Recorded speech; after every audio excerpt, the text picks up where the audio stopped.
The Daughter of Rosie O'Grady may not be the best film ever, but it does have its merits. There will not be any spoilers in this, but I will discuss some things that I liked and some things that I thought were quite flat.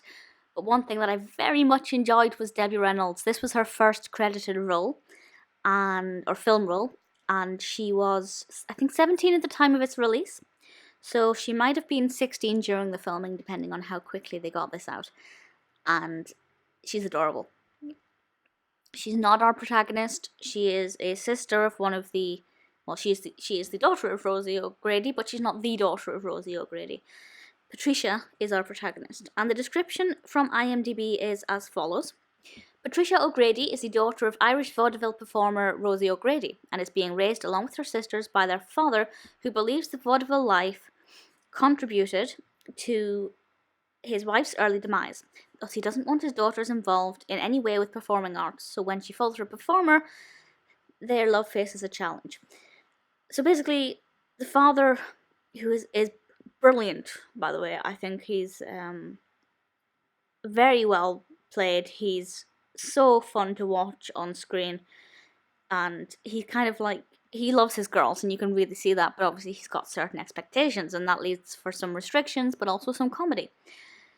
Obviously, he doesn't want Patricia to marry somebody in the arts, in vaudeville, because he believes that it was the vaudeville lifestyle that led to his wife's untimely demise.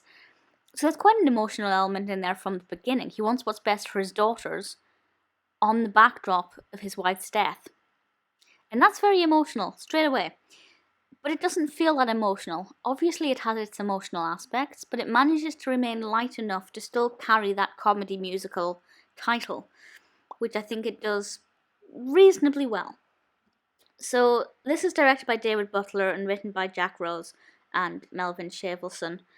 And as I said, the narrative on paper sounds great. I love musicals about acting, vaudeville theatre, absolutely love it. And we have quite a scattered mix of performances here, of dancing, of singing, and it works really well, but sometimes I feel like there are too many.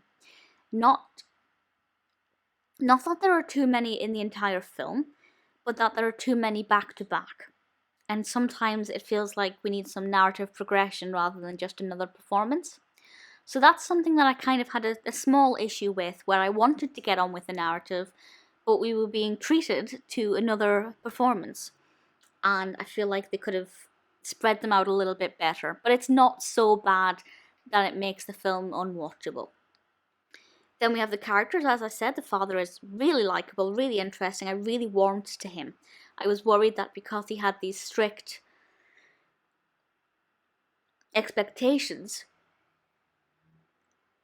that I wouldn't really take to him, and I'd feel like he was being too harsh. But you can tell straight away he loves his girls.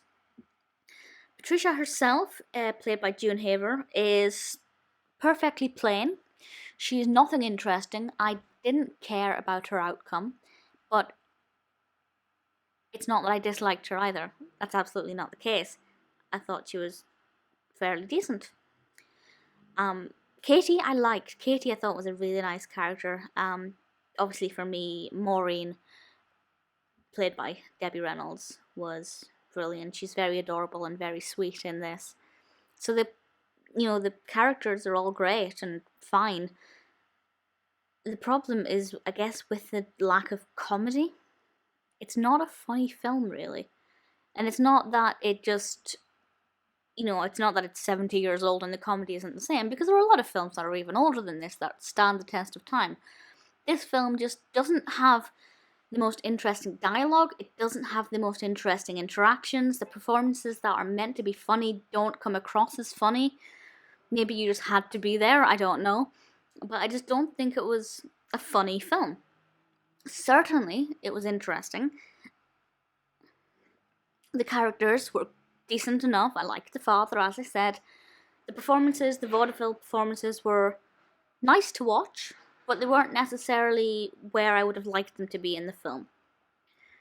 The emotional level was really good.